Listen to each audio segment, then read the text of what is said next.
Bem-vindo a mais um episódio do Super Sono Cast. Eu tô aqui com dois convidados muito especiais. A gente vai hoje conversar com dois otorrinolaringologistas. Então eu tenho o prazer de receber aqui o Dr. Leonan Magalhães. Leonan é médico otorrinolaringologista, especialista pela Associação Brasileira de Otorrinolaringologia e também tem treinamento em medicina do sono pelo Instituto do Sono em São Paulo, e a doutora Elisa Arantes. Elisa também é médica especialista em otorrinolaringologia pela Associação Brasileira de Otorrinolaringologia e mestre em saúde da família. E a gente tá aqui justamente para conversar sobre a importância da respiração e também do nariz, principalmente. A respiração nasal é fundamental. E eu queria receber vocês, e estou recebendo vocês aqui com muita alegria e já muito esperado, porque eu já queria chamar vocês para esse bate-papo de respiração há algum tempo e felizmente esse encontro acontece hoje. Então sejam muito bem-vindos ao Super Sono Cast. Muito obrigada pelo convite, é um prazer sempre falar sobre esse assunto. E a gente sempre fala que às vezes a gente tem os pacientes no consultório, a gente fala ali para cada um, mas a gente não tem a oportunidade de falar para tanta gente às vezes, então esse podcast já é uma oportunidade da gente conseguir disseminar conhecimento, informação, falar sobre sono, respiração, que é fundamental para a vida, né? Obrigada pelo convite. Legal. Obrigado, Gleison, também pelo convite. A gente já está bastante tempo em Macaé e já troca uma bola, de vez em quando com os pacientes, discute bastante para a gente poder evoluir no nosso conhecimento e na medicina macaense da região, com essa questão da medicina do sono. Então, você foi um pioneiro na região, trazendo essa disseminação da informação, e hoje a gente tenta progredir com isso aí, com a faculdade, com residente, enfim, propagando esse tipo de informação. Então, obrigado por todo o trabalho que você faz na nossa região aqui. Eu que agradeço, porque eu acho que a gente tá junto, Então, e quanto mais junto, melhor porque eu acredito que é um tema muito importante, Um tema que é dor de muita gente, Respirar mal é dor de muita gente. Não usar adequadamente o nariz, não poder usar a respiração nasal é uma queixa de muita gente. Não só pela rinite alérgica, mas pelos desvios de septo, pelos pólipos nasais, por uma série de questões que fazem a obstrução nasal ser a queixa tão frequente que a gente acaba vendo no consultório, Eu costumo falar que eu não sou otorrinolaringologista, mas eu acabo sempre perguntando sobre o nariz, porque a porta de entrada do sistema respiratório é o nariz, ou deve ser o nariz, e a gente realmente impacta muito quando a gente não tem essa função nasal adequada, e funcionando adequadamente. Então, para você que está aqui com a gente, não esquece de curtir, compartilhar esse assunto, porque você sabe que tem um monte de gente que você conhece certamente que não respira bem e que às vezes ronca e que às vezes tem uma dificuldade para treinar, e fazer exercício porque o nariz é muito entupido e isso acaba impactando na performance esportiva. Ou seja, respirar adequadamente é a solução para muitos problemas, E aí eu queria perguntar para vocês exatamente isso, Quando o nariz é o culpado, por que a gente precisa dar importância realmente à respiração nasal? Por que o nariz é tão importante? Então, o nariz é tão importante, primeiro que Deus é perfeito, Deus não fez as nossas estruturas respiratórias à toa. Então, para a gente ter uma respiração boa, eficaz e que a gente consiga ter plenamente todos os benefícios da respiração, a gente precisa ter um nariz que passe o ar, que aqueça esse ar, que umidifique esse ar para ele chegar em boa qualidade no pulmão, que é onde ele vai fazer as trocas gasosas e vai ser ali a manutenção para a nossa vida. Então, eu preciso de um nariz que funcione bem para eu ter qualidade de vida. E isso vai impactar nessas questões que você falou. Eu vou respirar bem, e aí eu vou falar melhor, eu vou ter menos infecção respiratória também, porque quando eu não respiro pelo nariz, eu vou respirar pela boca, porque eu preciso respirar por alguma maneira. Então, eu acabo levando um ar de má qualidade para a garganta, então maior chance de faringites, amidalites e tudo mais. E uma via aérea que não chega um ar aquecido, de qualidade, umidificado. Então, respirar bem, ele vai, pelo nariz, ele vai ter essa qualidade de vida. Então, eu também, além de tudo, falando aqui do sono, que é nosso motivo maior aqui, se eu não respiro bem pelo nariz, eu também não durmo bem, porque eu estou sempre congestionada. Eu preciso abrir a boca para respirar. Então, eu vou roncar e aí, enfim, pode evoluir para a apneia do sono e tudo mais por conta dessa respiração nasal ruim. As atividades físicas também são impactadas, e se a gente está falando de pilar de saúde, a gente está falando de eu não consigo fazer atividade física legal, e aí eu também não respiro bem.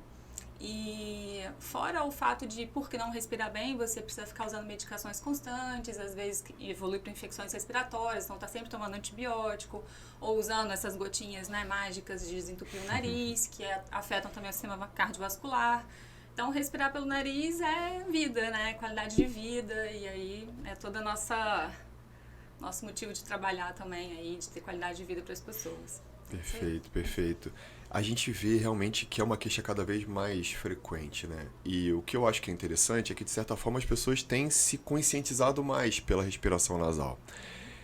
E, e até mesmo alguns indivíduos acabam tendo indicação para a resolução dessa obstrução nasal, que muitas das vezes só com o tratamento da rinite alérgica não dá, né? Não resolve a ponto de ter uma solução plena, né, de respiração plena nasal.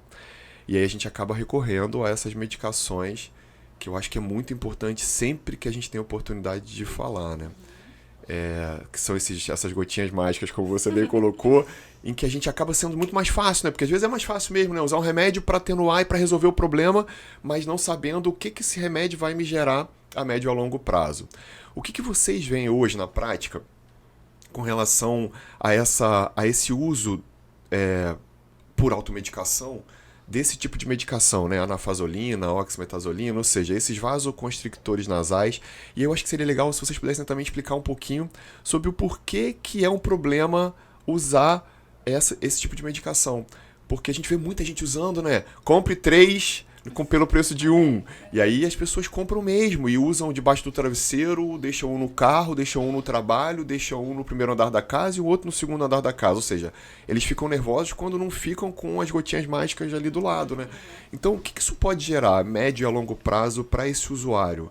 Então, primeira coisa é o seguinte, eu sempre brinco com os pacientes que não existe promoção de nada, de roupa, de sapato, de carro, seja lá o que for, há 10 anos. E existe uma promoção de um remédio, promoção, há mais de 10 anos. Então, não é promoção, né? É um modo de viciar o paciente. Perfeito. Né? Se a gente olha a bula dessas medicações, o indicado é usar por períodos breves, pouco tempo. Né? E por que você faria uma pessoa comprar 3 vidros, 3 frascos de uma medicação que você tem que usar um tempo breve? Né? Então, existe uma intenção nessa promoção, né, de viciar o paciente. Né? Primeira questão que pode ocorrer é a absorção dessa medicação, né, no trato digestivo, né, e a disseminação dessa medicação para o resto do corpo. Né? Como foi falado pela Elisa, né, afeta o sistema cardiovascular, né? Ele tem um efeito rebote no nariz, então você usa a medicação, ele desentope rápido, mas daqui a pouco ele volta a entupir novamente, né?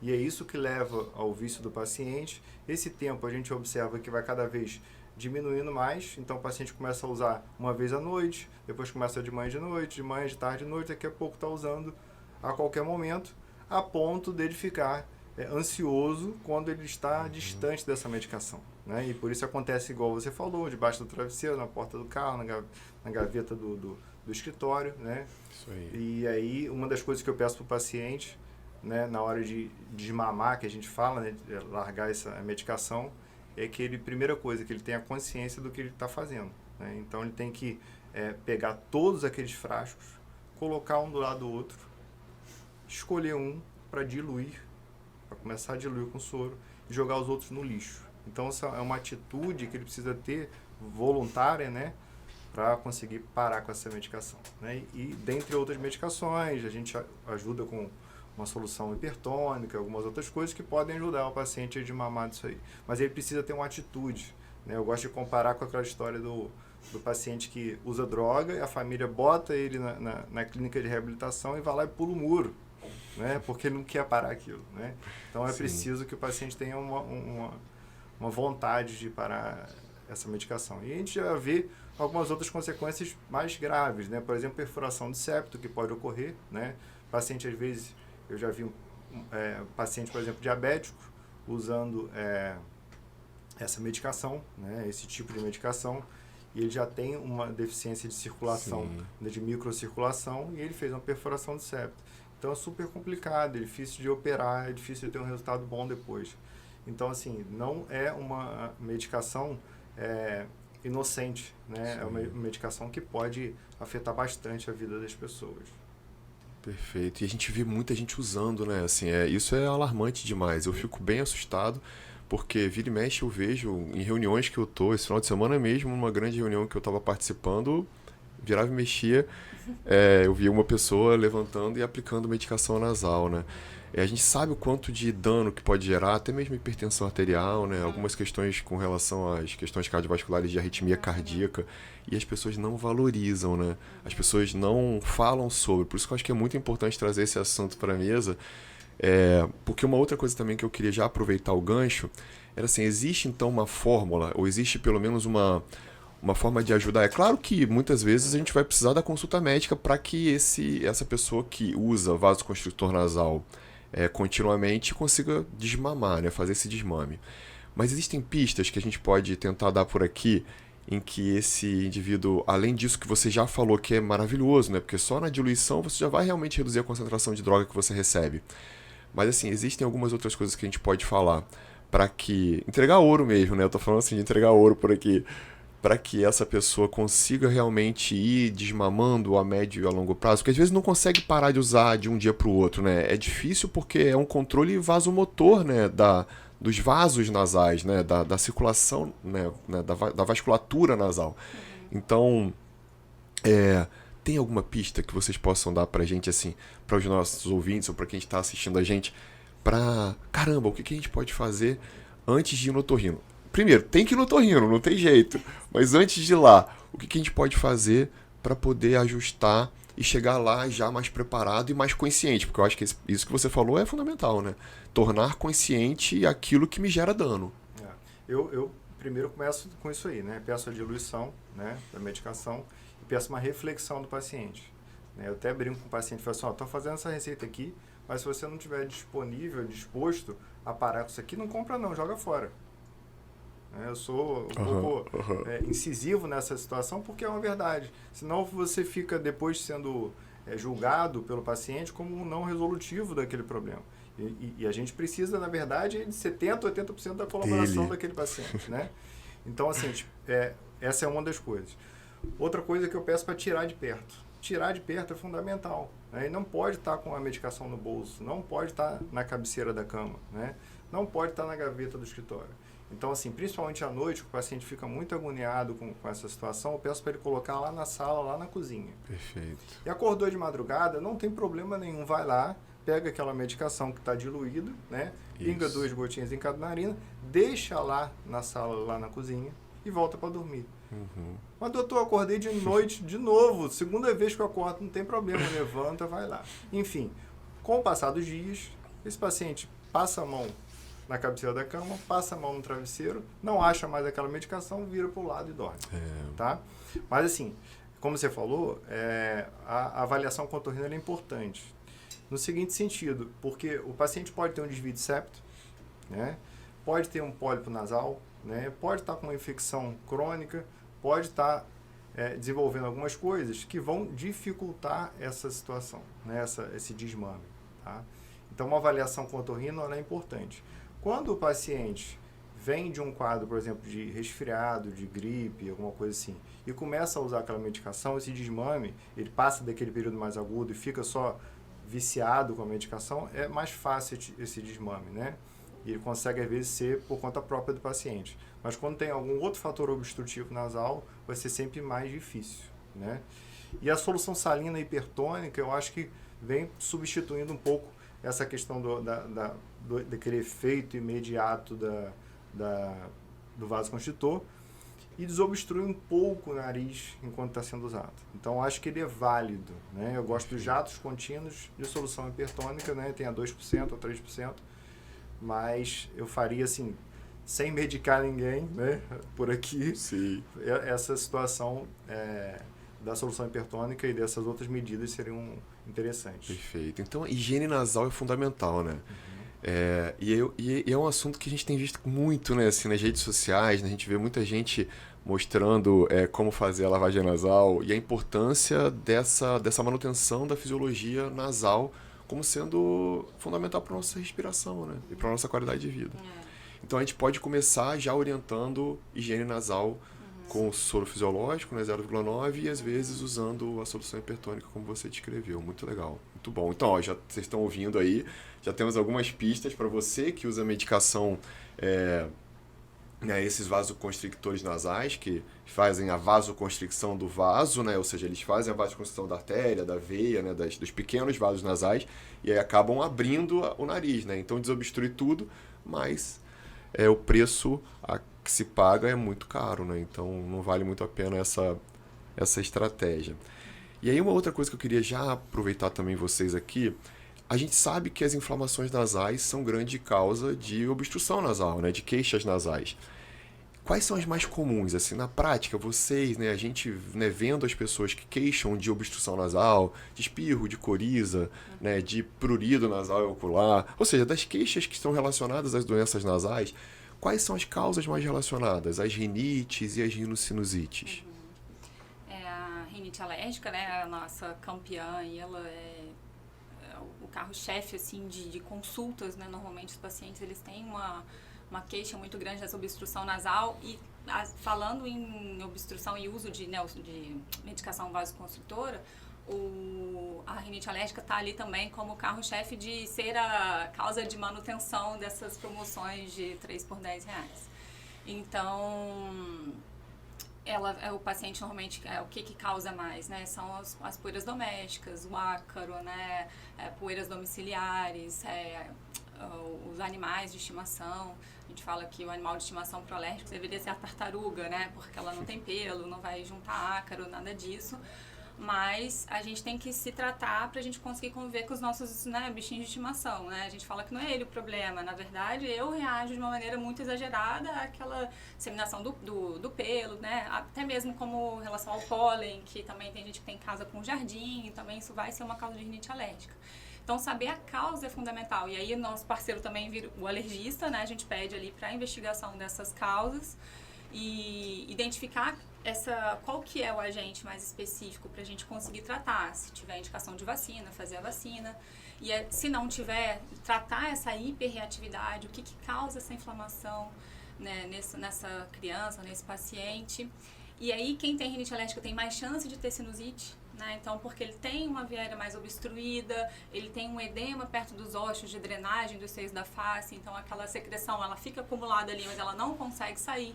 E aí eu começo a ter as infecções de repetição, que são as sinusites, né? Que agora nessa época do ano, né, julho, muita gente com rinite alérgica e exacerbando agora com a sinusite, com a asma também. Então, enfim, ela vem um combo todo.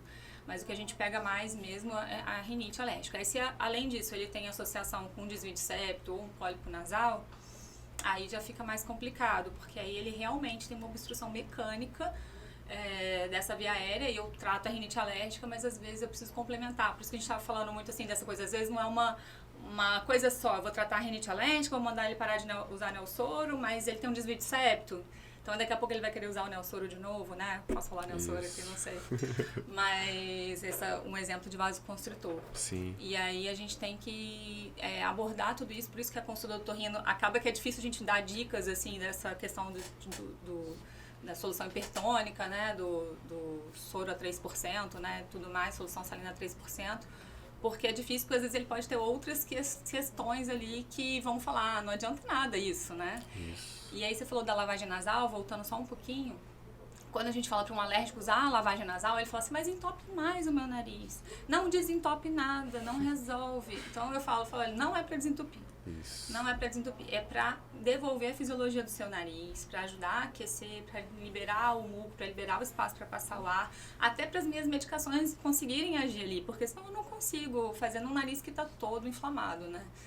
E aí acho que é isso. Isso é fundamental, né? Eu falo exatamente isso. Parece que o muco, né, e todos os resíduos, né, dos próprios alérgenos, aeroalérgenos que a gente vai acumulando durante o dia, né, dependendo dos espaços que a gente frequenta, eles vão se acumulando sobre a nossa mucosa, né, sobre o nosso epitélio lá, pseudoestratificado, cilíndrico ciliado, mostrando exatamente que se eu lavo isso, eu faço eu facilito muito, inclusive, a ação das substâncias terapêuticas, né, que no caso vai ser um corticoide nasal, né? Ou qualquer outra medicação de nariz que deve ser usada corretamente, né? Agora, é interessante, Gleice, como a gente enfrenta algumas resistências. Por exemplo, essa questão da lavagem nasal. Então, a gente pede pro paciente, você tem que lavar o nariz todo dia, independente de sintoma e tal, e o paciente resiste àquilo, né? Isso. Natural, beleza. Aí eu gosto de fazer uma analogia com o paciente, que é a seguinte: vem cá, você escova o dente quantas vezes por dia? Aí o paciente, escovo 2, 3, 4, enfim, cada um tem os seus hábitos, né? Beleza, você escovou porque você comeu alguma coisa, né? Se você não tivesse comido, provavelmente você ia ficar muitas horas sem escovar o dente. Mas vem cá, você respira quantas vezes por dia? Né? Toda ocasião que você está inspirando, você está inalando. Alérgenos, né? Poeira, fungo, fuligem, um monte de coisa que o seu nariz vai reagir. Né? Então, se você puder dar uma ajudinha de lavar o nariz pelo menos 2, 3 vezes ao dia, não é nada demais. Bota o dispositivo do lado da sua escova de dente e lava o nariz nessas ocasiões. Você já vai ajudar muito o seu nariz a funcionar melhor, né? Então, são dicas que a gente vale a pena insistir nisso ao longo da vida, né? Porque melhora a qualidade de vida do paciente com uma medida de milissegundos, né? De segundos que o paciente vai perder, entre aspas, E é para vida. todo mundo, né? A higiene nasal é para todo mundo, né? Deve ser feita principalmente, claro, para essas pessoas que têm mais queixas nasais, mas é igual escovar dente. Sim. É uma prática de higiene.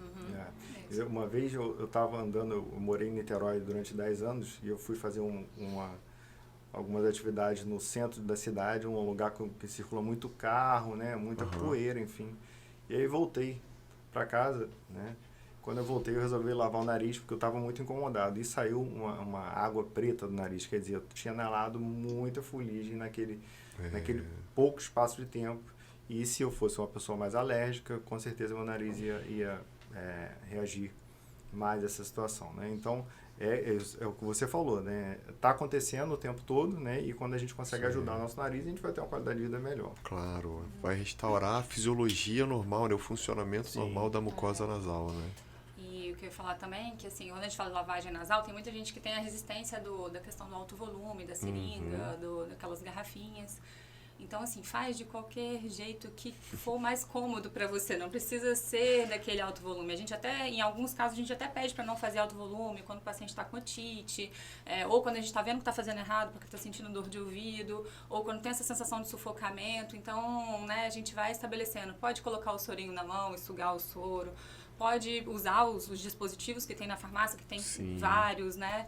Mas o importante é fazer, né? Vai ter vários tipos e vai ter um que vai se encaixar com você, né? Vai tentando, falar, não, isso aqui não dá, eu não suporto, mas faz de alguma maneira para tirar esse muco e secreção nasal, porque isso vai ajudar, vai refletir na sua qualidade de vida. Muito legal isso, né? Porque eu tava falando exatamente sobre um bate-papo que a gente tava tendo sobre meditação, né? E aí as pessoas falam, poxa, mas eu não consigo meditar.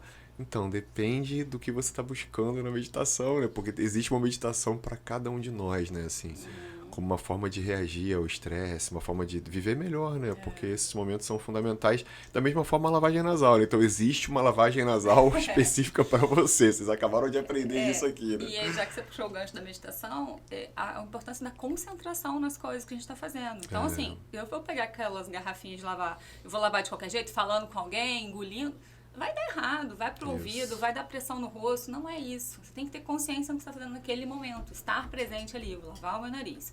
Vai fazer devagar, vai fazer com calma, vai fazer do outro lado, a boca tem que estar aberta, a respiração pela boca, não pode engolir durante a lavagem.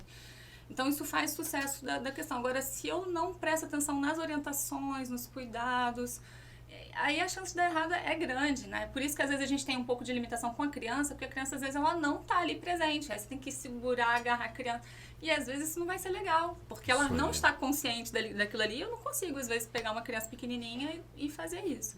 Então essa questão da concentração, do estar presente, do estar consciente do seu vício em medicações vasoconstritoras, é um pilar também para essa questão de saúde, porque assim, o que eu quero? Eu sou ali só um receptor da orientação do médico ou eu estou ali para fazer a minha parte, né? Porque assim, eu vou lá, passo medicação, olha aquela receita e falo, já é outra, igual que já fui um monte de médico. Então assim, eu preciso ter consciência do que eu estou fazendo, né? E aí é isso. Também. Muito legal, porque não é só informação. Não. É a gente, né? Enquanto nós, agentes de saúde, né? Fornecer a informação, né? Orientar, mas a gente precisa motivar para que a transformação aconteça, né? Porque a transformação depende do outro, né? Como você me colocou, né, Leonan? Assim, não tem jeito, eu dependo dessa parceria, né?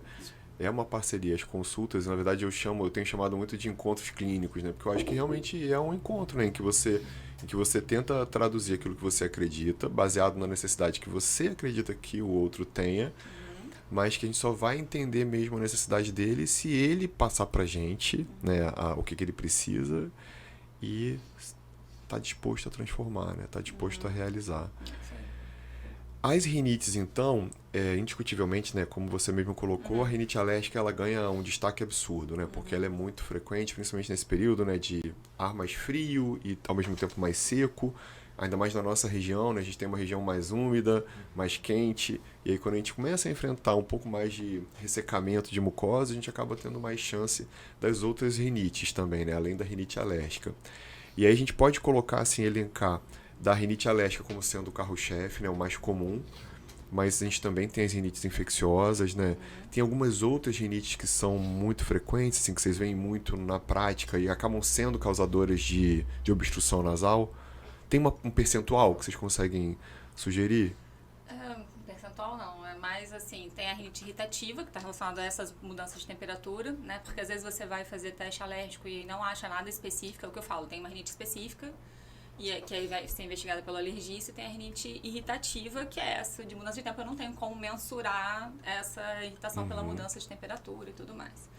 E aí eu tenho que tratar o indivíduo para ele não reagir tão frequente. Aqui em Macaé, pelo tipo de trabalho, às vezes a gente tem uma rinite relacionada ao trabalho também.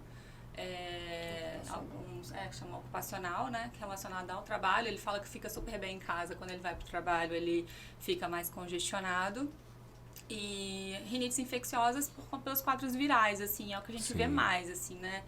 As rinites antigas que a gente via, ozena, essas outras infecções, a gente já não vê muito mais, graças a Deus. A gente vê mais as questões virais mesmo, a ocupacional e a alérgica irritativa. E a alérgica irritativa fica sempre meio junto ali, né? A gente tem que diferenciar elas, mas o quadro clínico, a queixa, ela é muito semelhante, né? Sim. Parece muito, né, os sintomas, muito, né? Interessante, porque seria mais obstrução nasal, né, entupimento, e coriza, coceira, né, o prurido nasal, ocular, às vezes um prurido palatal, lá no céu da boca. Crise de espirro. Exatamente, os espirros frequentes, né, essas são... E eles perguntam muito, até como você falou da infecciosa, a diferença às vezes entre uma gripe e a rinite alérgica. Então, a gripe, ela tem todo um mal-estar geral, né? O paciente está lá debilitado. Se ele já tem uma rinite alérgica, aquela obstrução nasal vai ser horrível, porque ele está gripado e tem uma obstrução nasal maior. Mas o que vai diferenciar, porque o quadro é muito semelhante, né, naquele começo de gripe ali, o que vai diferenciar muito é essa questão do mal-estar geral, de febre, né? Uma prostração que a rinite alérgica não tem. Rinite alérgica, o paciente tem a rinite alérgica, ele até se incomoda porque ele dorme mal, né? No outro dia ele está ruim, porque dormiu com o nariz entupido. Mas ele não deixa de fazer as suas atividades diárias, né? Ele vai fazer. Agora, uma gripe, ela deixa a gente mal, né? O nariz entupido, mas é um período curto também, né? Muito interessante, né? E aí, aproveitando o gancho dessa coisa do dormir mal, um estudo publicado, feito por paulistanos, né? Na verdade, foi um estudo feito, né, na cidade de São Paulo, com mais de 1.000 pessoas, mostrando que pelo menos 90% dos pacientes que tinham rinite alérgica referiam um sono não reparador, né? Assim, eles reclamavam de um sono que não era tão bom. A gente consegue entender o porquê que isso acontece? Assim, por que a doença nasal, principalmente quando ela é obstrutiva, ela gera tanto incômodo? Assim, por que a gente vê isso na prática, né? As pessoas que falam, quando minha rinite está atacada, eu acabo fragmentando pra caramba o sono, durmo mal pra caramba, acordo várias vezes à noite, e às vezes nem lembro de acordar, mas aí quando a gente faz o exame do sono, a gente acaba identificando que ele fragmentou muito o sono. Vocês veem muito isso na prática de vocês? Como é que é isso no dia a dia da doença nasal obstrutiva com a qualidade do sono? Então, a primeira coisa é o seguinte, por que acontece isso? É porque a nossa estrutura facial, corporal, que foi determinada por Deus para respirar é o nariz, né? Então, assim, quando a gente muda isso, né, a gente começa a ter consequências dessa situação, né? Então, o nariz foi feito para respirar, né? Respirar filtrando, aquecendo e umidificando o ar. E aí, quando você tem algum grau de obstrução, existe uma demanda corporal, né, por aquela respiração, por aquela troca de gases, e o paciente começa a ficar um pouco mais agitado, né, com mais dificuldade de pegar no sono, né. Se ele tem um desvio de septo, né, se ele tem um pólipo, piora a situação, né, porque às vezes o nariz está obstruído de um lado por causa do desvio, por causa do pólipo, e está obstruído no outro lado por causa da rinite, por causa da gripe, enfim, qualquer outro motivo que possa levar a uma reação nasal, né. Isso impacta bastante na qualidade respiratória do paciente e, consequentemente, no sono, né. Para a gente ter um sono bom, precisa ter uma qualidade respiratória boa, né. E aí também a gente tem que ver as ramificações do que é uma qualidade respiratória boa, né. Não é só o nariz ser bom, né. O paciente ter um treinamento cardiovascular para fazer atividade física, aeróbica, né. Tudo isso vai impactar na qualidade do sono do paciente. Então, assim, o distúrbio do sono, ele é multifatorial. Então, não adianta pensar ou querer tratar só um problema. A gente provavelmente não vai ter uma solução para aquele nosso problema detectado, né? Então, o nariz, ele é importantíssimo, né? Mas tem outras coisas que vão também impactar nessa qualidade do sono. Sim, perfeito, né? A gente tem falado bastante disso aqui, né? Com relação ao quanto que até mesmo as coisas que a gente não acha que tem uma relação direta. Ontem, conversando com o grupo da editora Gente, lá em São Paulo, a gente teve um bate-papo e dentro dos fatores, né, como você descreveu mesmo, os fatores que podem ajudar a promoção de sono melhor e qualidade de vida. A gente falou muito de transcendência, né, de religiosidade e espiritualidade. Tem um bate-papo aqui no Super Sono Cast maravilhoso sobre isso, com o Padre Gleison, exatamente em que a gente traz à tona o quanto que a gente ter conexões com a transcendência, o que é sagrado pra gente, tem interferência, né? Então é maravilhoso isso. E eu queria chamar a atenção para isso que você colocou, Leonan, assim, a gente sabe que os distúrbios do sono são multifatoriais, a gente sabe que não basta só resolver, por exemplo, o nariz, porque às vezes o distúrbio respiratório do sono acontece no indivíduo que tem uma função nasal normal. É claro que a gente vê muito essa questão do nariz entupido, do uso de vasoconstrictores nasais, né, dessa coisa do sintomático nasal muito forte, em que eu não consigo respirar. Quando eu deito, meu nariz entope, a gente podia conversar também sobre isso. Por que isso acontece? Mas assim, a gente sabe que a obstrução nasal é um fator muito negativo para um sono de qualidade, né? Porque ele vai abrir a boca e aí a tendência a ele roncar, eu costumo falar que ele vai aprendendo a roncar, né?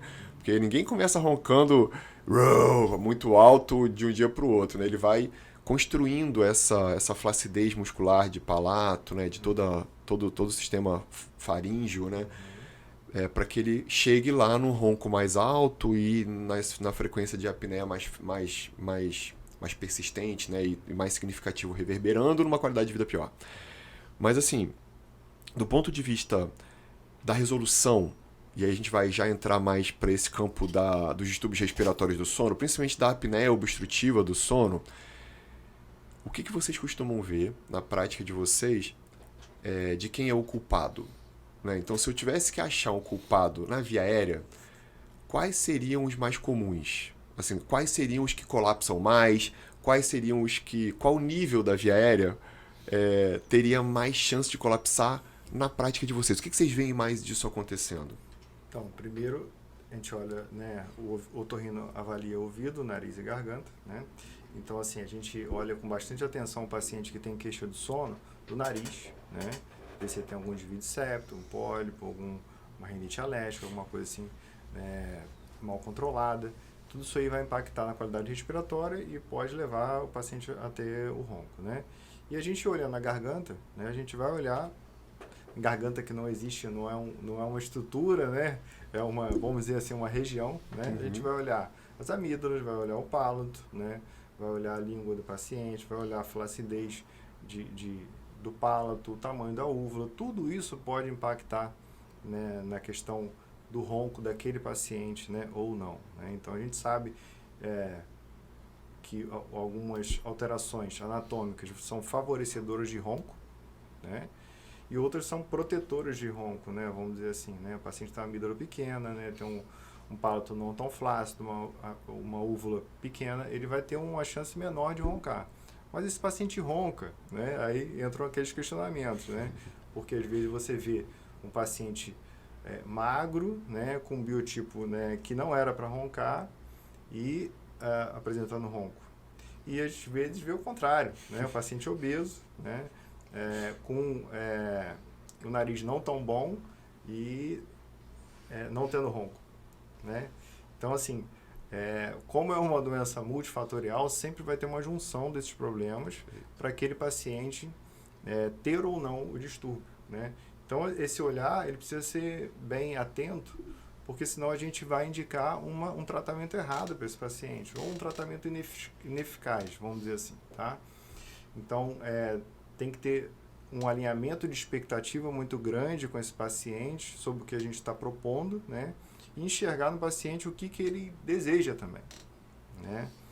E se o que ele deseja é possível, né? Então, existe todo um alinhamento, um pensamento, uma conversa que vai levar nessa definição do tratamento do paciente, né? Então, eu vejo isso bastante na prática clínica. A gente precisa... eu, em geral, tenho 2, 3 conversas antes de definir um tratamento do paciente. Então, a primeira conversa, ele já vem com as percepções dele. Eu já passo algumas ideias para ele, né, que fatores anatômicos podem colaborar, mas o estilo de vida, a prática de esporte ou não, a alimentação, se o paciente está tendo refluxo ou não, por exemplo, pode influenciar nessa questão, né? Então, são diversos fatores que podem impactar. Então, eu já explico isso na primeira consulta. Solicita a polissonografia, que é o exame padrão ouro, para a gente avaliar os distúrbios do sono, e com a volta do paciente, a gente vai estratificar, né, ver como que está sendo aquele comportamento do paciente no momento do sono, e definir aquela conduta, né, talvez na segunda ou numa terceira conversa, tá? Às vezes o paciente tem indicação de fazer titulação de CPAP, né, e aí a gente faz a titulação e também conversa com o paciente. Eu gosto quando o paciente tem um distúrbio do sono muito exagerado, uma apneia grave, faço uma brincadeirinha. Eu quero que você me conte depois como foi o dia depois do uso do CPAP. Observa se você ficou tão sonolento, tão indisposto, como que foi essa noite pós o CPAP, né? Então, é um conjunto de coisas que a gente vai levar a definição daquele tratamento, daquele paciente, é bem individualizado, bem personalizado, né? Perfeito. E eu queria pegar o gancho já, porque a gente já falou do CPAP, né? Depois a gente podia conversar um pouco mais sobre isso, né? O CPAP é um aparelho de pressão positiva, para quem não conhece, né, e que usa uma máscara nasal, ou às vezes oronasal, para dormir. E essa máscara pressuriza a via respiratória e faz com que a gente não tenha ronco e nem apneia. Então a gente resolve a vida de muita gente, principalmente dos apneicos moderados e graves, né, os pacientes que param de respirar mais de 15 vezes por hora. Mas, ainda nessa questão obstrutiva de via aérea, o que vocês costumam ver, assim, existe diferença, por exemplo, dessa obstrução das vias aéreas e da resolução disso numa criança e no adulto ou no idoso, assim? Existem causas mais comuns nessas faixas etárias? Porque a gente está aqui no Super SonoCast, na verdade, com pessoas que talvez tenham filhos que tenham ronco e tenham apneia, e o que a gente vê muito é que ainda existe uma nebulosidade sobre essa questão de que não se deve operar adenoide e amígdala, que adenoide e amígdala são protetoras. A gente sabe e reconhece que é tecido linfóide, a gente sabe que reconhece que faz parte de todo esse anel de Waldeyer que protege aí a via respiratória, né, das infecções e de todos os processos, mas ao mesmo tempo, se esse tecido é obstrutivo, ele ganha uma importância cirúrgica de retirada absurda, né? A gente já sabe disso, né? A gente troca isso o tempo inteiro, né? Mas vocês veem essas diferenças, assim? Quem é que tem mais indicação de abordagem clínica ou mesmo cirúrgica? Ou, por exemplo, quem é o mais causador, né? Na infância existe essa relação da adenoide, da amígdala, com mais chance de obstrução, ao mesmo tempo que no adulto isso perde um pouco. Conta pra gente essa percepção de vocês. Com relação à adenoide, por exemplo, já tem uma diferença grande no adulto e na criança, porque a adenoide ela é um tecido que vai evoluindo com a idade. Então, a maioria dos adultos não tem adenoide mais, né? Então, é muito comum, às vezes, chegar um paciente adulto pra gente e falar assim, deve ser minha adenoide, eu tô roncando. E a gente fala, olha, é muito raro um adulto ter adenoide, porque normalmente ela vai evoluindo e ela é mais prevalente na criança justamente por conta dessa história da proteção que ela vai fazendo na via aérea, que ela é útil pra gente até os 7 anos de idade, depois ela vai evoluindo. Então, no adulto já tem essa diferença. No adulto vai acontecendo essas questões do desvio de septo, se ele tem uma história de retrognatia, vai aparecendo, a obesidade, o pescoço mais largo, a língua e o palato vão ficando, a língua maior, o palato que vai sendo mais flácido. Normalmente a amígdala pode diminuir também, era grandona, depois pode diminuir, não é tão frequente. Mas a adenoide, sim, não é lá o fator causal no adulto. Na criança, o primeiro é importante a gente falar que não é normal ter apneia na infância. Então, uma apneia por hora na infância já é anormal, não é normal, né? E hoje em dia, eu até falo isso com o Leonan, assim, tem as histórias das infecções de amígdala, né, e respiratórias. Às vezes o paciente tem uma amígdala pequena, uma adenoide pequena e tem muitas infecções. Para mim, elas estão mostrando muito mais que elas estão sendo atingidas do que elas são causa das infecções. E tem as crianças que têm hipertrofia mesmo, que tem um aumento dessas estruturas. A gente classifica as amígdalas, né, em grau 1, 2, 3 e 4. Quando ela tem uma amígdala grau 3, grau 4, junto com uma adenoide que ocupa ali 75% desse finalzinho do nariz, né, da região do cavo, aí eu já começo a falar assim, essa criança pode ser realmente uma candidata para cirurgia. Lógico que se ela tiver uma história toda, a mãe fala, olha, ela ronca à noite, respira mal. Porque a gente sempre fala, esse tamanho não é documento. Não tem essa história do tem obeso que não ronca, tem Isso. obeso que não tem apneia. Então, não é porque tem uma amígdala grande, uma adenoide grande, que tem que operar, né? Agora, se tem repercussão clínica, tá de boca aberta, tá com o céu da boca mais alto, né? O nariz está sempre congestionado, mesmo sem uma rinite alérgica franca, ele está sempre com a boquinha aberta. Então, a gente já começa a pensar, e aí eu falo que a gente vai juntando pontinhos para pensar em cirurgia ou não pensar em cirurgia. Entender todo o processo que pode levar a aumento, por exemplo, de adenoide, né? Uma rinite alérgica mal controlada, porque como ela é um tecido de defesa, ela também aumenta no processo inflamatório. Sim. Então, tem uma amígdala pequena, mas uma adenoide muito grande, será que essa criança está no refluxo? Ela está com uma rinite alérgica maltratada? Então, às vezes entender, é um processo inflamatório ou ela realmente tem uma estrutura grande? Por isso que às vezes tem uns nuances, tem cirurgia, tem paciente que você olha e fala assim, é cirúrgico. Tem paciente que você olha e fala assim, calma, vamos tratar primeiro pra gente ver como que vai evoluir ali. Porque assim, apesar essa coisa que você falou da cirurgia, tem o medo de operar e tudo mais, eu acho que não tem que ter medo, mas tem que ter muito respeito, porque é uma cirurgia na boca de uma criança que não tem consciência alimentar ali os riscos que aquilo ali pode causar, então os pais têm que estar muito conscientes Sim. desse cuidado pós-operatório, que é uma cirurgia que pode sangrar, então tem que estar todo mundo envolvido ali, o pai, a mãe, decidindo que vão cuidar daquela criança depois. Então, questões assim, eu vim aqui para operar, né? Não, é aquilo que a gente falou, é um estudo clínico, né, que a gente vai fazer ali, é um encontro clínico. Então vamos conversar, o que você sente, o que ele sente, quais são as possibilidades, será que é cirúrgico, será que é tratamento? Então definir isso é muito importante, até pra gente, eu falo com eles, sou muito criteriosa para indicar uma cirurgia para criança, a Leonan também, porque é muito ruim você ir para uma cirurgia para uma criança, correr o risco ali, né, de cirurgia, de pós-cirúrgico, de sangramento, e depois falar assim, cara, não adiantou nada. Por quê? Porque eu tenho que saber se aquele grau 3, grau 4 de amígdala, aquilo ali realmente era a causa daquela história toda. E em criança, sim, a principal causa é a adenoide de amígdala aumentada, de ronco. Em adulto, são várias possibilidades. Então, adulto, eu acho que é mais complexo nessa história do sono do que a criança. A criança, realmente, se ela tiver uma boa indicação, se a cirurgia for bem indicada, a chance dela melhorar e aquelas histórias lindas que vem depois, né, Leonardo? Fala assim, nossa, mudou a vida da criança, a criança é outra criança, porque ela vai ficar mais ativa no dia seguinte, ela vai aprender melhor na escola, não fica tão estressada, irritada e tudo mais. Então, isso é lindo, assim, de ver quando você tem uma boa indicação, uma boa conversa, né? A gente entende muito bem aquela história, aí é legal. É maravilhoso isso, né? E exatamente essas histórias que deixam a gente tão feliz com quando... Né, e eu atendo muitas crianças também respiradoras orais, né, que às vezes roncam, às vezes nem roncam, mas tem infecções repetidas, né, de vias aéreas superiores. E o quanto que muda muito o jogo, né, da família. Porque a família deixa de sofrer tanto com aquelas questões de saúde que não deixavam ninguém relaxar, né? Ninguém viver normalmente, né? E é interessante o seguinte, meu avô era otorrino, meu pai é otorrino e eu sou otorrino, né? Então, ao longo dos anos, ao longo do tempo, as indicações cirúrgicas mudaram completamente, Isso aí. né? Meu avô operou meu pai dentro do consultório, né? Fez uma adenodectomia dentro do consultório, né? E era uma cirurgia muito mais arriscada numa situação dessa, né? Do que hoje. Hoje a gente tem um controle maior dos riscos, né? Mas a indicação ao longo do tempo muda, né? Eu sou formado há mais de 15 anos e muita coisa muda na medicina toda hora, né? Então, essas indicações mudam ao longo do tempo, mas é uma indicação clássica, né? Que dificilmente vai mudar um dia. Essa hipertrofia, né? De adenoide sozinha ou adenoide e amígdala, né?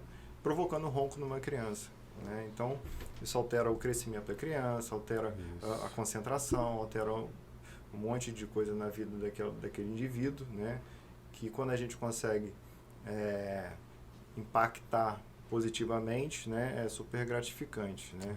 Voltando um pouquinho, só no adulto, é difícil ter uma indicação somente provavelmente de só a garganta, né? De operar só a garganta para ser resolutivo para aquele paciente, tá? Em geral, um conjunto de coisas, né? Como a gente mencionou anteriormente, e tem que avaliar bem, os riscos são diferentes, né? O risco de sangramento no pós-operatório pode ser bem mais catastrófico em termos de adulto em relação à criança. Então, a gente tem que ser mais minucioso, mais criterioso para a indicação daquela cirurgia, principalmente naquele quadro do paciente. Então, o paciente com apneia grave não vai ter resolução com uma cirurgia, né? Dificilmente vai ter, né, com a cirurgia do palato, retirada de amígdala, né? Ele tem um conjunto muito maior para poder estar levando aquele distúrbio, né? Então, a gente tem que ser criterioso. E voltando ao nariz, né, sobre a indicação cirúrgica nasal, também, provavelmente, um paciente com apneia grave, dependendo da apneia moderada, dificilmente vai ser cirúrgico a indicação de tratamento daquele paciente. Mas o nariz tem uma vantagem, né? Que se o paciente tem um desvio de septo, tem uma obstrução respiratória significativa, a qualidade de vida dele é impactada, por exemplo, para realizar atividade física.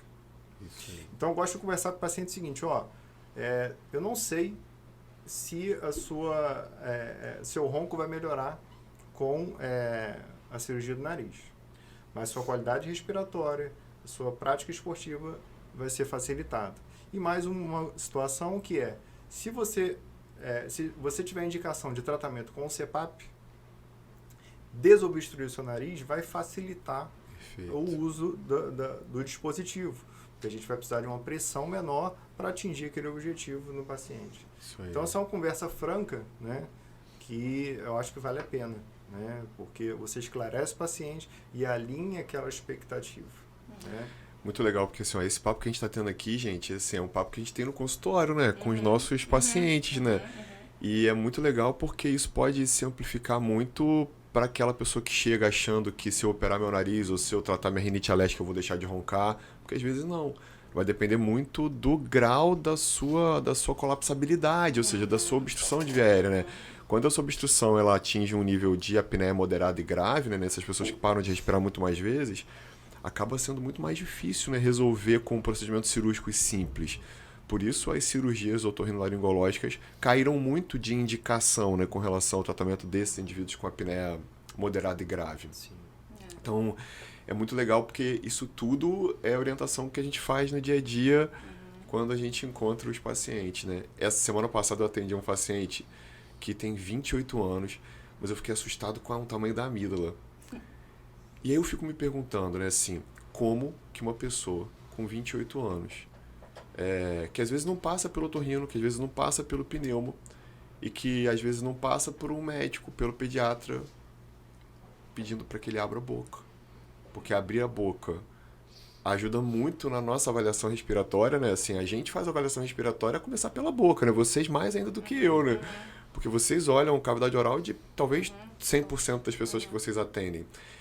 eu me aproximo desse 100%, assim, às vezes eu não peço para abrir boca, mas é engraçado porque, assim, às vezes até na telemedicina eu peço, abre a boca para mim e fica de frente pro vídeo, porque para mim é muito importante a análise da cavidade oral.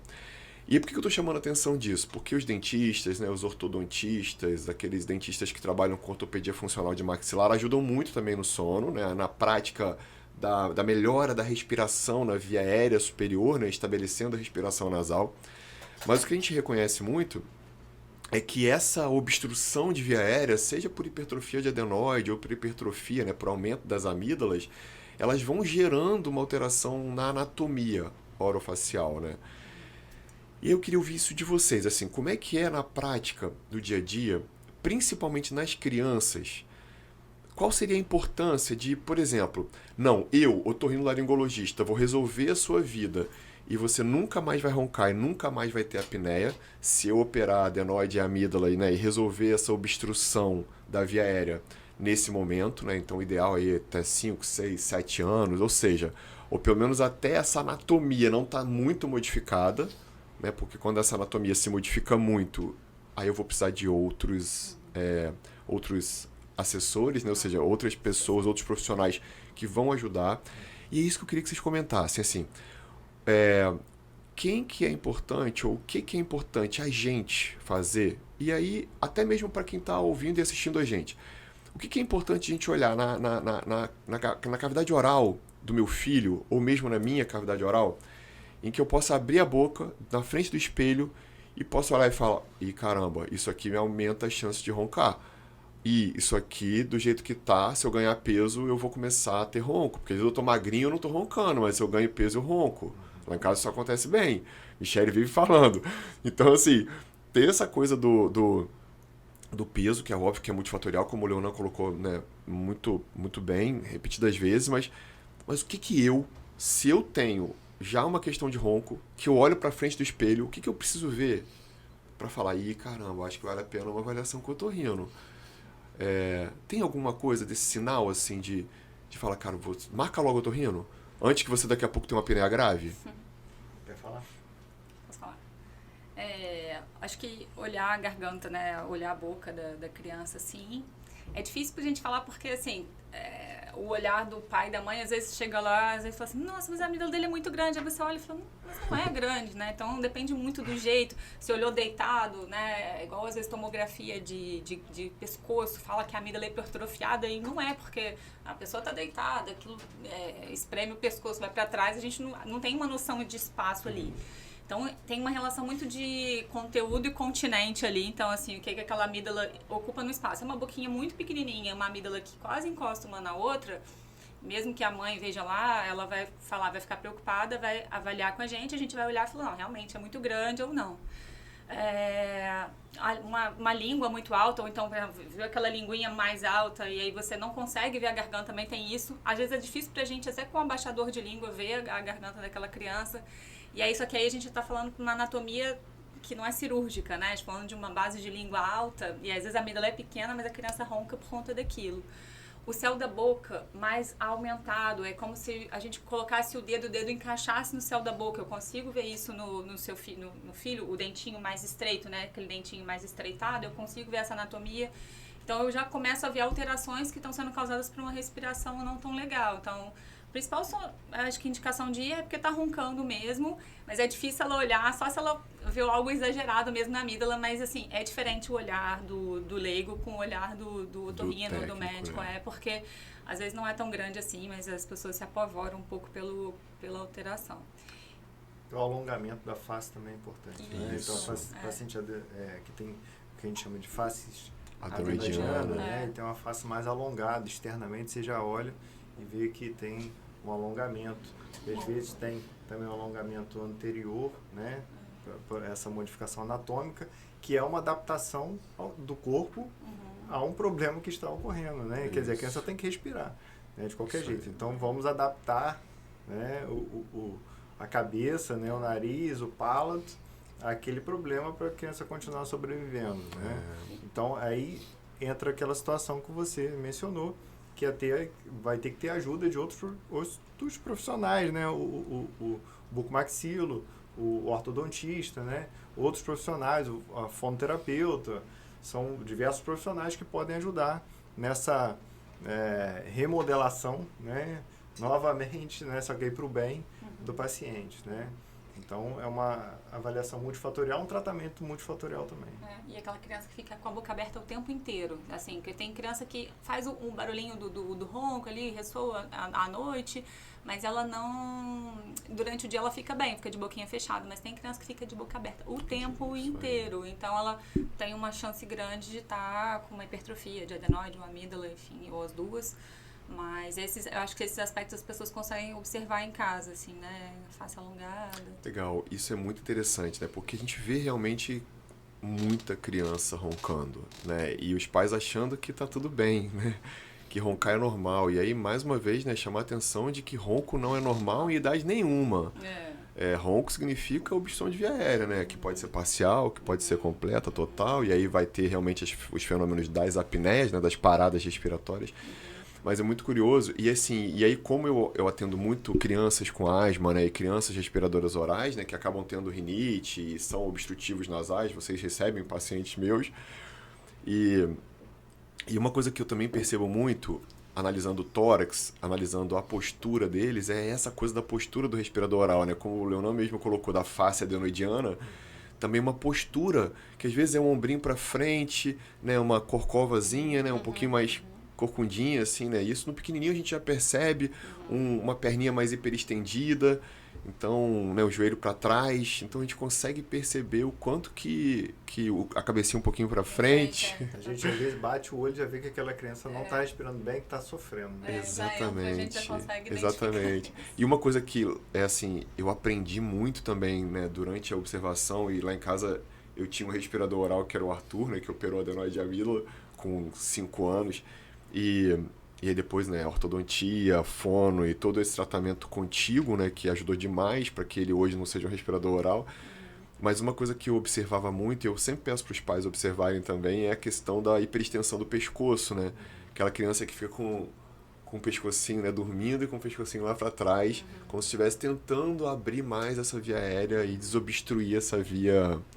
que é tão importante, que a gente já está cansado, né, de saber que é importante, mas para muita gente acaba sendo que não, isso é normal, né, essa postura é normal, ou esse esticar o pescoço é normal, ou roncar é normal, e não é nada disso, né. Então, só pegando um gancho disso aí, eu sempre falo com o paciente o seguinte: tem uma coisa errada, vai no médico, tá? A nossa função de técnico de otorrino, né, não é impor um tratamento para aquela pessoa, né, para aquele paciente. Então, a gente vai propor os tratamentos, né? Então, é livre-arbítrio do paciente decidir ou não pelaquela cirurgia. Então, não fica com medo de ir ao médico, que ele vai falar que tem que operar. Né? Não vai obrigar a operar, ele vai dizer a indicação técnica. Se você vai operar ou não, já é outro problema, né? Mas procure saber sobre o que tem de possibilidade, né? E aí a gente começa... Né, a gente já está mais tempo na estrada e percebe às vezes o paciente que não quis ser tratado pela mãe, né, na infância, né, por diversos medos, né.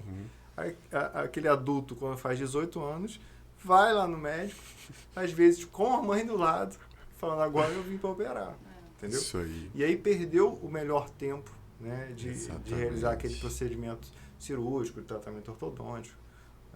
Enfim, o melhor tempo foi passado, né? Fica um tratamento mais longo, com custo maior, enfim. E às vezes não tão resolutivo quando poderia ser feito lá na infância, né? Então é preciso essa consciência. Beleza, vou lá no médico ouvir o que ele tem para falar, né? Sobre esse problema, se é realmente o que eu estou enxergando. E depois eu resolvo, né? Vou entrar em acordo ou não com o pai, com a mãe, com a avó, com quem for, mas eu já ouvi. Né? E aí foi uma opção daquele paciente. Isso é ouro, hein, gente? Assim, isso é ouro. Eu acho que essa dica é uma dica muito, muito importante, né? E eu vejo isso também pra caramba, né? Os pacientes, como esse paciente, com 28 anos, com uma amígdala enorme. Eu falo: meu Deus, mas ninguém nunca abriu a boca desse indivíduo pra olhar a cavidade oral e ver que a amígdala uma beija a outra. Elas se tocam. Eu abri a boca, ele sentado, elas se tocam. Imagina ele dormindo, né? O que isso não faz na via aérea? Sim. E aí um ronco que ninguém consegue dormir do lado. E aí 28 anos em sofrimento noturno, Sim. pelo menos. Ele respira mal, ele tá acima do peso, porque ele não treina, porque ele tem dificuldade respiratória, porque é tudo obstruído, via aérea toda entupida. Então, como que passou pelo pediatra, como que passou, né, pelos médicos que foram...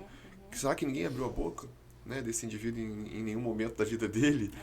Então, isso dá dor, né? Isso a gente se preocupa, né? Quem cuida de via aérea realmente sabe que, às vezes, a cirurgia de adenamídula precisa ser feita e logo, porque é risco de vida para o indivíduo, né? De comorbidades, porque ele vai ter mais hipertensão, mais diabetes, mais ganho de peso, vai ter menos capacidade de exercício, vai ter mais preguiça, mais sono, mais desânimo, mais irritabilidade, né? Todos os sintomas que a gente vê de quem dorme mal e que respira mal, né? Sim. E na criança tem muito impacto, né? A criança tá crescendo, tem o hormônio do crescimento, tudo isso vai ser impactado na questão da qualidade do sono ruim, né? O desenvolvimento escolar, tudo isso aí vai impactar bastante. O adulto, às vezes, ele vai procurar a gente quando está num grau mais avançado, né? Quando entra, então, a esposa e o paciente, a gente olha assim, tá vindo um roncador, com certeza, entendeu? Então, exatamente assim, né? Então a gente, otorrino que avalia um monte de coisa, quando vê um casal, às vezes até brinco, já tá dormindo na sala ou não tá ainda? Então isso é o nosso dia a dia, né? Isso aí. E o paciente não fala, quem fala é a esposa, né? Normalmente é ele. Eu não sei, minha esposa que marcou pra mim. Sempre tem essa... Tem muito essa coisa também, né? Da esposa carregar, né? E o que é muito interessante é porque a gente vê muito isso, né? É muito mais frequente o homem roncar, né, do que a mulher. Mas, assim, vira e mexe, a gente acaba pegando as mulheres que roncam, né? Geralmente no período perimenopausa, né? Depois dos 45, 50 anos, e que elas começam a ter essa colapsabilidade mais frequente das vias aéreas. E assim, a medicina do sono está sendo mais divulgada ao longo desse tempo todo, né? Se você olhar a história da medicina do sono, ela é relativamente recente, assim, em termos de divulgação, né? E aí, ela é bem propagada dentro do meio da pneumologia, da neurologia e do otorrino, né? Mal propagada em outras especialidades, a gente vê isso. Mas, assim, na nossa prática clínica, às vezes o paciente vai procurar a gente por uma dor de ouvido ou alguma outra queixa, né, que não seja o sono, mas a gente já bate o olho naquele paciente e vê que ele tem um distúrbio do sono, né? Seja pelo palato alterado, pela amígdala alterada, pela base de língua alterada, às vezes pela dentição do paciente, né? Ele pode não roncar, mas ele pode ter um bruxismo, isso também vai impactar na qualidade do sono dele. Então a gente abate o olho, na horoscopia a gente faz um screening ali e já identifica, né, sinais de bruxismo e esse tipo de situação que pode impactar na qualidade do sono do paciente. E que às vezes anda junto com a respiração oral, né? Porque é muito frequente a gente ver esse ranger de dentes, esse apertamento dentário e o bruxismo, né, de uma forma geral, do sono, né? Claro, o bruxismo do sono, o distúrbio do sono, muito associado aos distúrbios respiratórios, né? Sim. Esse indivíduo que respira mal, que tem o nariz entupido, que ronca, que tem apneia, e às vezes a gente trata a apneia, o bruxismo melhora, né? Isso. É muito legal essa abordagem. E o quanto que é importante e significativo abrir boca, né? Eu falo que pelo menos, assim, e aí é uma sugestão também para os dentistas, né? Porque o dentista abre a boca obrigatoriamente, né? Então, poxa, se olhar lá atrás, tem uma amígdala muito grande, né? Conversa com se é a criança, o pai e a mãe, ou se é a própria pessoa, né? Conversa, poxa, tem uma amígdala grande, né? Será que isso não te atrapalha? Se presencia essa coisa que vocês colocaram muito bem do palato mais profundo, né? No céu da boca alto pra caramba, que consegue colocar o dedo, mas não consegue colocar a língua. Né? Então, tudo isso tem que ter muita atenção. Né? Retornando essa história desse paciente seu de 28 anos, às vezes ele pode ter tido até uma indicação de cirurgia, igual a Leona falou, às vezes a pessoa por medo, né, ou não conhecimento daquilo ali não opera. E às vezes, porque a gente identifica o paciente que tem ronco e tudo, e fala assim, você não ronca, não? É ronco, mas é normal. Então, essa divulgação das consequências de uma noite ruim, né, e hoje em dia eu falo que tem que ter sempre essa tendência da medicina de cada um. A gente tem que ser médico da gente mesmo, a gente tem informação para isso, a gente tem conhecimento para isso, divulgação, que antigamente as pessoas não tinham.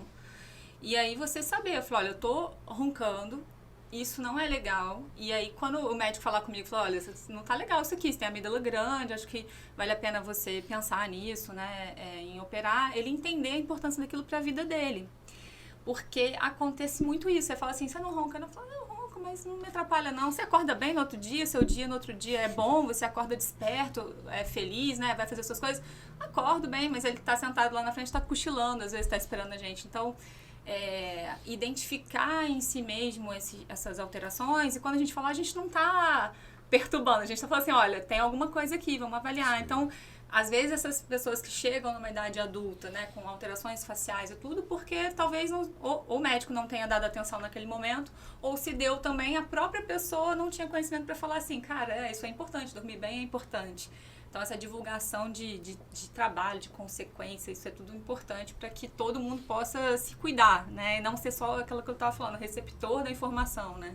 Perfeito. E saber que aquilo não é legal. É muito interessante porque, de novo, assim, para os dentistas, o que eu percebo muito é que esse indivíduo, por exemplo, que chega na juventude, às vezes na idade adulta já, e que já usou 2 ou 3 vezes aparelho de correção dentária, né, assim, é muito importante a gente olhar para a respiração dele, né, porque às vezes foi exatamente o respirador oral que às vezes não operou, ou que operou, mas que não desfez as alterações anatômicas que foram construídas pela respiração oral, né, essa atresia da maxila, né, essa arcada superior mais fininha, né, um rosto mais fino e por isso um rosto mais alongado. E aí não corrigiu isso e acabou ganhando 1 vez, 2 vezes, 3 vezes aparelhos ortodônticos.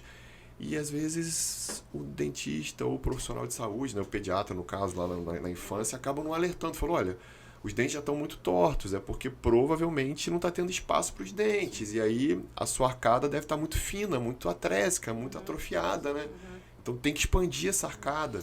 E a gente teve um bate-papo muito legal com o bucomaxilo, com o Pedro, para exatamente isso, né? Quando que existe indicação para expandir maxila? Porque às vezes tem que operar adenoide e amígdala, mas tem que expandir maxila também, é o mesmo, né, meio que sequencial. Porque não adianta só uma coisa, não adianta só outra. E existe uma indicação assim, por exemplo, vocês na prática, meu filho ronca. Tá, ele ronca e com 2 anos ele já está roncando. Se ele ronca, ele tem que procurar vocês, ele tem que procurar o otorrino. Mas qual seria a idade ideal, máxima, para uma abordagem? É óbvio que isso é variável, tá? Mas eu tô falando assim, pra gente ser mais categórico aqui, né? Se tem pai e mãe que tá escutando a gente, e o filho tá roncando, tá babando no travesseiro, tá rodando na cama, né? Porque as crianças, geralmente, os respiradores orais rodam na cama, né? O que geralmente, qual é a recomendação que vocês fazem em termos de idade? Qual a idade ideal, máxima para operar adenoide e amígdala quando o caso é esse? Olha, a idade em si, como você falou, é difícil de determinar a idade em si, né? Mas eu acredito que a partir de 4, 5 anos a criança já está mais até colaborativa para aquele processo operatório, né? E a gente consegue frear bastante as alterações faciais que vão ocorrer pela hipertrofia das tonsilas, né? Da adenoide e da amígdala. Eu não gosto muito quando os pais começam a postergar muito acima de 7, 8 anos. Como você falou, já vai ficar mais difícil, né? A resolução dos problemas só com a cirurgia das tonsilas, né? Só com a cirurgia da amígdala e da adenoide. Então, essa faixa aí, entre 4 e 6 anos, talvez seja a faixa ideal, tá? E outra coisa é que as crianças maiorzinhas, elas reclamam mais no pós-operatório, né? De dor, principalmente. Então, a criança, quando está menor, talvez ela não seja tão colaborativa em termos de entender aquela questão da alimentação, mas ela reclama menos, né? Reclama menos da dor, né? Às vezes isso é variável também, né? Mas a criança tolera um pouco mais. O adulto, então, quando vai operar, são 20 dias de dor, né? 20 dias de dor. Então, assim, você postergar demais é ruim para a criança, entendeu? Tanto do aspecto anatômico quanto desse pós-operatório, tá? Mas, acima de tudo, Gleison, é importante que a família tenha consciência do problema, das possibilidades terapêuticas, né? Principalmente a cirurgia na criança, e que tenha aquela mentalidade familiar para aquele momento do pós-operatório, né? Porque, como a Elisa falou, tem risco, né? E esses riscos têm que ser minimizados ao máximo, né? Então, a compreensão daquele momento pós-operatório que é chato, né? Sim. É importante para o benefício futuro, né? daquela criança. Eu queria voltar um pouquinho nessa história que a gente está conversando aqui, né, uma conversa ótima, mas onde entra o seu livro nessa história toda aí? O livro, o Super Sono fala muito dessas questões todas, né? Então, é legal porque vocês são otorrinos, né? E aí eu acho que a abordagem, cada vez mais, né, a gente percebe que a gente tem que ser integrado, né? E vocês, por diversos momentos, colocam essa integração do indivíduo na vida dele, nas modificações que ele precisa fazer de hábitos, né? Eu costumo falar que para dormir bem a gente tem que ter hábitos bons, né? Então a gente tem que ter dias bons, porque os nossos dias farão as nossas noites, né?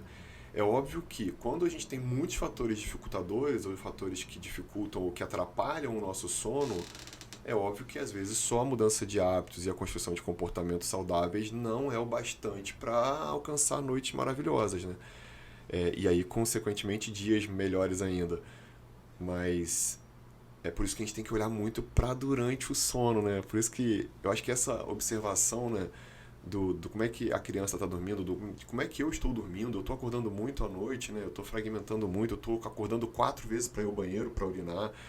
Ou seja, a noctura é um sinal clínico absurdamente forte para quem tem ronco e apneia do sono, né? Pela fragmentação mesmo, que faz com que esse sono superficialize e devolva um dia horroroso para essa pessoa que dorme mal.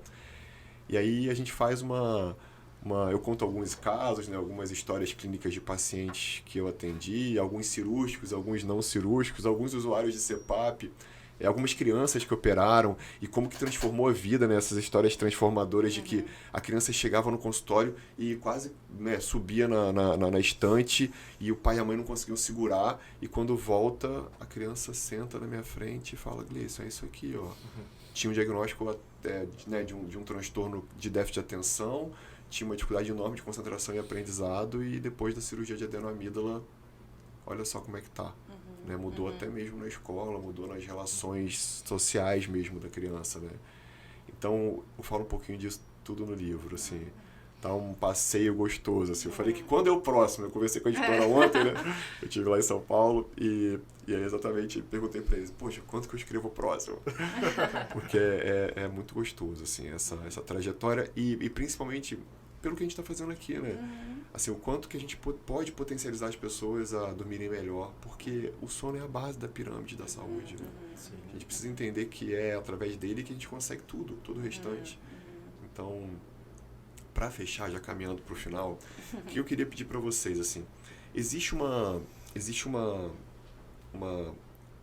possibilidade cirúrgica, quando a gente está falando de tratamento cirúrgico, para ronco e apneia, que a gente já discutiu aqui, mas eu queria assim, que vocês elencassem para a gente se existe uma escala. Por exemplo, essa pessoa chega, se ela tiver indicação cirúrgica nasal, né, quanto que ela vai ter mais benefício? Principalmente se tratando de ronco e apneia. Mas será que vale a pena operar adenoide de amígdala? E quando? Mais isso, né? Fazendo um resumão para todo mundo né, não ter dúvida nenhuma com relação a isso. Se vale a pena mexer no palato, né, no céu da boca, né? Quando que tem indicação da úvulo-palato-faringoplastia? Ela ainda tem lugar hoje?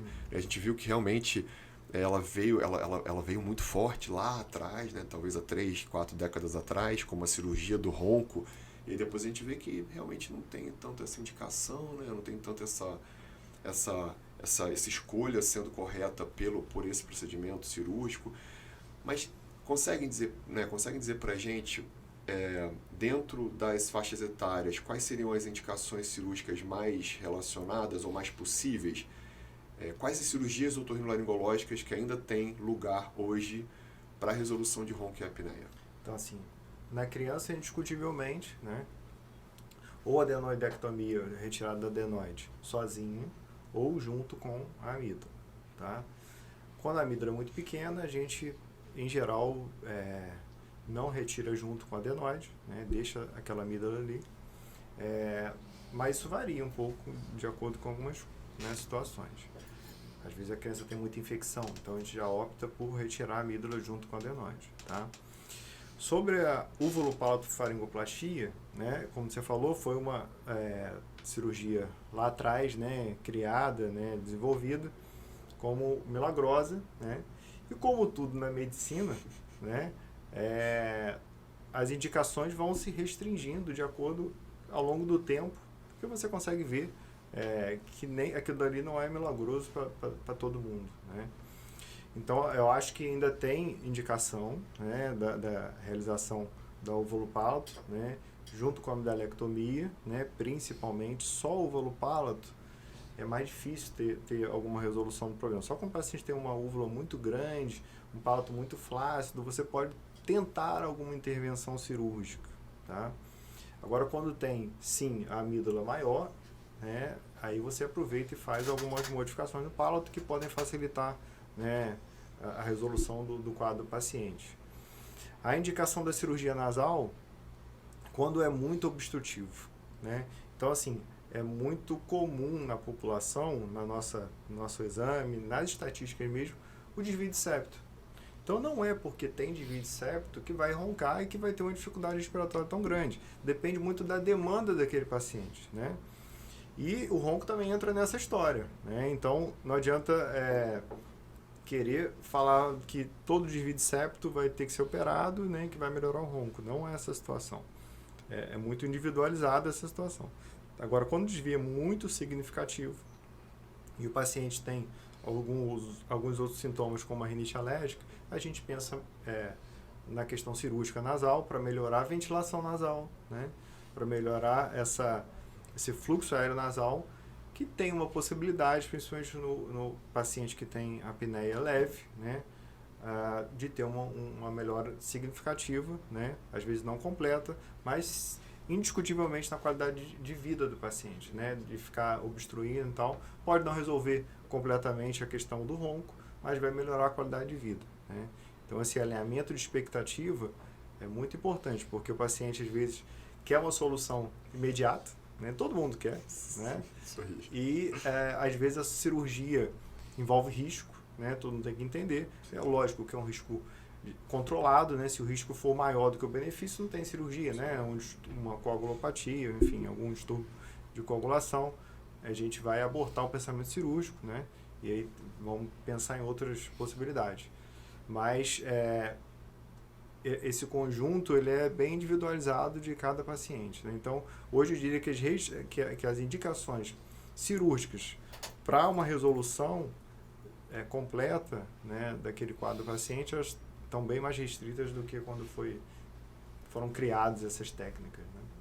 Perfeito. E associar isso também à questão da obesidade, né? Então, assim, tem a indicação cirúrgica, mas a gente tem que falar o que vai entregar para aquele paciente. Então, se ele tem uma base da língua muito alta, uma amígdala que não é tão grande assim, mas o pescoço muito largo, uma obesidade, qual que é a estratégia de tratamento para aquele paciente? Talvez não seja operar agora nesse início, seria talvez emagrecer, se tinha uma apneia grande, né, uma apneia grave, colocar o CPAP, iniciar o tratamento para emagrecer, depois, se ele continuar com uma obstrução nasal e ainda tiver alguma alteração que a gente possa resolver, sim, num momento melhor, de saúde melhor. Então, traçar uma estratégia para isso, porque a cirurgia, às vezes, você vai falar assim, olha, opera, sim, mas vai ser um grão de areia no meio daquela história toda, então não vai resolver naquele momento, né? E o MC tem um grande impacto nessa questão toda. Talvez, né, a gente tem até uma história de um paciente que ele tinha apneia do sono, tinha desvio de septo, e aí ele começou a fazer corrida, né? Foi um paciente do Leonardo. O paciente chegou para mim e falou assim, eu queria operar meu nariz, porque eu tô roncando, tal. Eu olhei para ele e falei assim, não é só seu nariz. Seu nariz é uma parte do seu problema, você tá com sobrepeso, tal, beleza. E aí ele saiu de lá, não me ouviu muito, né? Foi no ortopedista. O ortopedista falou que ele estava com um problema no joelho por causa do peso dele, né? Foi um pouco mais indelicado, assim, nessa passagem de informação para ele. E aí, quando ele voltou comigo, a gente usa fotografia no nosso prontuário médico, prontuário eletrônico, e eu vi que ele emagreceu muito. E aí eu falei, e aí, cara, o que houve? A nossa conversa foi boa, né? Eu falei, não, a conversa com o ortopedista foi boa. E aí ele voltou com outra demanda. Ele falou assim, hoje eu parei de roncar. Meu problema agora é outro. Eu virei corredor, eu estou participando de maratona. E aí, agora eu quero operar meu nariz. Eu falei assim, agora eu te opero. Né? Agora a sua expectativa está alinhada, né, com o que é possível com aquela cirurgia. Então, esse alinhamento de expectativa é super importante para a gente não ter frustração. Né? Então, o paciente se afasta do trabalho, né? Quando for uma cirurgia de garganta tem dor, né, e tal, e depois ele fala, não adiantou nada. Né? Então esse alinhamento de expectativa, principalmente da questão cirúrgica, é super importante para a gente ter uma resolução satisfatória para aquele paciente. Muito legal, né? Então, não tem jeito, né? Eu acho que a gente, né, nós profissionais de saúde de uma forma geral, né? Quanto maior interação a gente conseguir fazer, mais benefício as pessoas que nos procuram terão, né? Entender que eu consegui até aqui, né? E daqui para lá, né? E nesse pedaço aqui, quem tem que cuidar e quem tem que avaliar é o otorrino, ou é o nutricionista, ou é o endócrino, que vai cuidar da parte metabólica, que vai fazer, né, vai te ajudar a perder peso, ou às vezes o cirurgião bariátrico, quando essa parte já foi esgotada.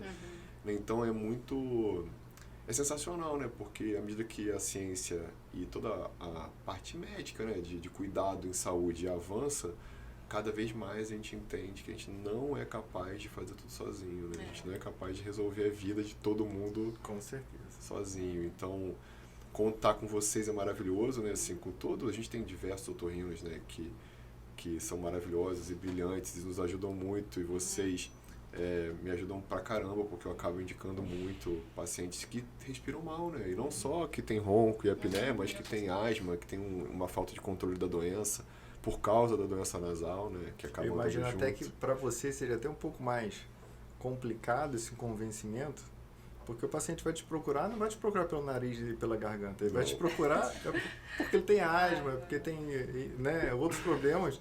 E aí você começa a falar do nariz, começa a falar da garganta, começa a falar de coisa que ele fala, não vim aqui para escutar isso. E é muito interessante porque às vezes é um insone que chega, mas com o nariz péssimo.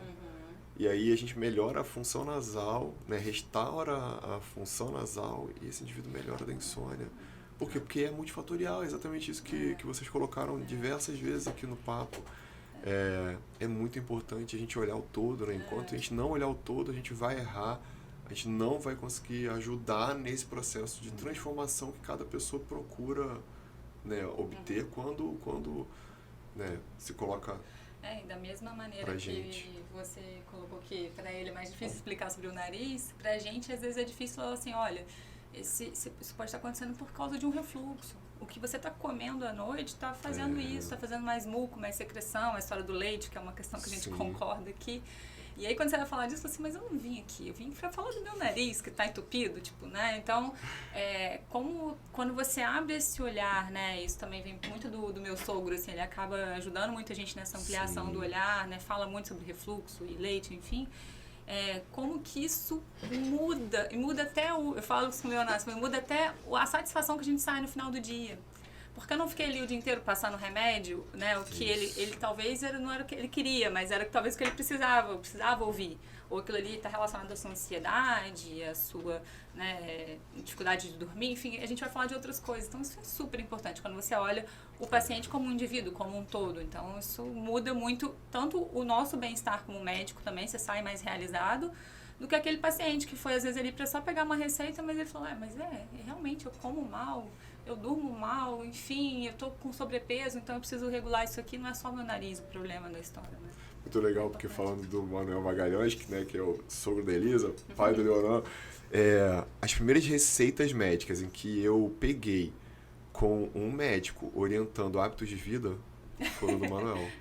E isso é sensacional, né? Porque assim, e ele já traz isso há muitos anos. Ou seja, não é uma prática que começou agora com esse movimento todo que a gente tem visto, né, com o movimento da medicina do estilo de vida, de tudo isso.